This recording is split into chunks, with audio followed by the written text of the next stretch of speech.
நேற்று முன்தினம் அரசு அறிவிச்சிருக்கிறது அனைத்து சட்டமன்ற உறுப்பினர்களுக்கும் புதிய வாகனம் இந்த அரசு வழங்குவதாக முடிவெடுத்து அறிவிச்சிருக்கிறீங்க.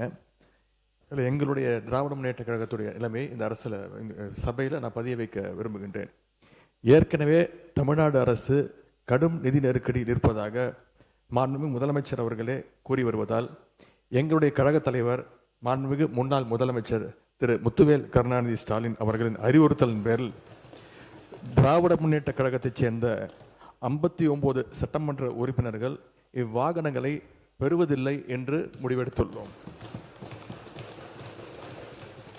மேலும் அரசுக்கு ஏற்படுகின்ற தேவையற்ற செலவுகளை குறைக்கின்ற நோக்கத்தில் மாண்புமிகு சட்டமன்ற உறுப்பினர்கள் தங்களது தேர்தல் வேட்பு மனுவில் குறிப்பிட்டுள்ள பொருளாதார சூழலை கவனத்தில் கொண்டு பொருளாதாரத்தில் நலிவடைந்துள்ள உறுப்பினர்களுக்கு மட்டுமே இந்த அறிவிப்பின் கீழ் வாகனம் வழங்க வேண்டும் என்பதை இந்த அரசினுடைய கவனத்திற்கு தாங்கள் எடுத்து செல்ல வேண்டும் என்று கேட்டுக்கொள்கின்றேன். கையொப்பமிட்டு இந்த கடிதத்தை உங்கள் மூலமாக அரசுக்கு கொடுத்துக்கிறோம். மாண்புமிகு நீர்வள மாண்புமிகு பொதுப்பணித்துறை அமைச்சர் அவர்கள். பேரவைத் தலைவர் அவர்களே, எங்களுடைய அரசினுடைய முதலமைச்சருடைய நோக்கம்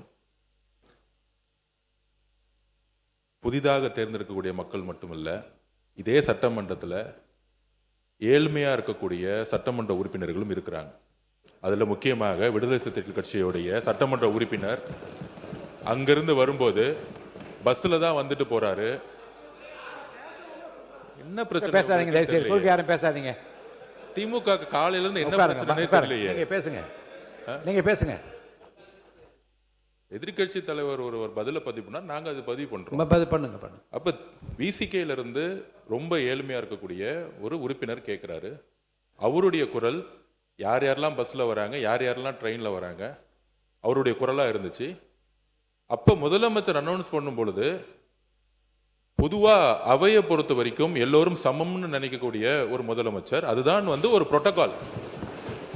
அப்ப எங்க பொதுச்செயலாளர்கிட்ட கார் இருக்கு, என்கிட்ட கார் இருக்கு, இங்க இருக்கக்கூடிய எல்லாருக்கும் கார் இருக்கு. நாங்க போய் சட்டமன்ற உறுப்பினர் கார் வேணும்னு கேட்க போறது இல்லை. இது ஒரு அடிப்படையா இருக்கவங்களுக்கு புரிதல் இருக்கும். அரசியலா நினைச்சாதான் இது அரசியல்.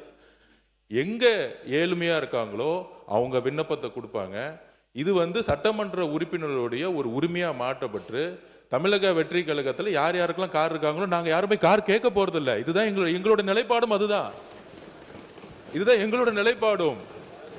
எங்க கிட்ட 2-3 கார் இருக்கு, நாங்க போய் சட்டமன்ற உறுப்பினர் கார் கேட்க போறது இல்ல.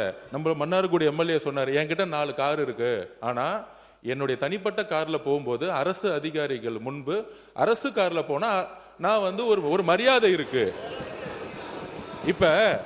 இப்ப மாண்புமிகு எதிர்கட்சி தலைவர்கிட்ட 2-3 வீடு இருக்கு, ஆனா அரசு பங்களால இருக்கிறாருல்ல. அவர் லெட்டர் என்கிட்ட தான் கொடுத்தாரு, பொதுப்பணித்துறை அமைச்சரா என்கிட்ட தான் கொடுத்தாரு. எனக்கு அரசு துறையுடைய பங்களா வேணும்னு கொடுத்தாரு. உடனே நம்ம கேட்க முடியுமா? மாண்புமிகு எதிர்கட்சி தலைவருக்கு 2-3 பங்களா இருக்கு, அதனால அரசு துறை பங்களா கொடுக்க மாட்டோம்னு சொல்ல முடியுமா? எங்களுடைய முதலமைச்சர் சொன்னாரு, அவர் கோரிக்கை கொடுத்தாரு, உடனடியா கொடுத்துருவோம்னு சொன்னோம். இது உடனே இல்ல இங்க இருக்கவங்க எல்லாருக்கும், அதாவது இங்க இருக்க எல்லாருக்கும் பங்களா கொடுக்கலாமான்னு கிடையாது. இது ஒரு புரோட்டோகால், அவ்வளவுதான். இந்த புரோட்டோகால்ல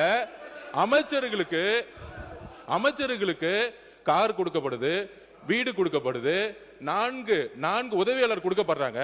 அப்ப சட்டமன்ற உதவியாளர் கிடையாது, சட்டமன்ற வீடு கிடையாது. சட்டமன்ற உறுப்பினர்களுக்கு நீங்க உங்களுடைய தேர்தல் பத்திரத்தில் கார் இல்லைன்னு சொல்லலாம், வீடு இல்லைன்னு சொல்லலாம், 10,000 ரூபாய் பணம் இருக்குன்னு சொல்லலாம். ஆனா எங்க கிட்ட பல்வேறு சட்டமன்ற உறுப்பினர்கிட்ட எங்க கட்சியில சொந்த வீடு இல்லாதவங்க இருக்காங்க, கார் இல்லாம இருக்காங்க.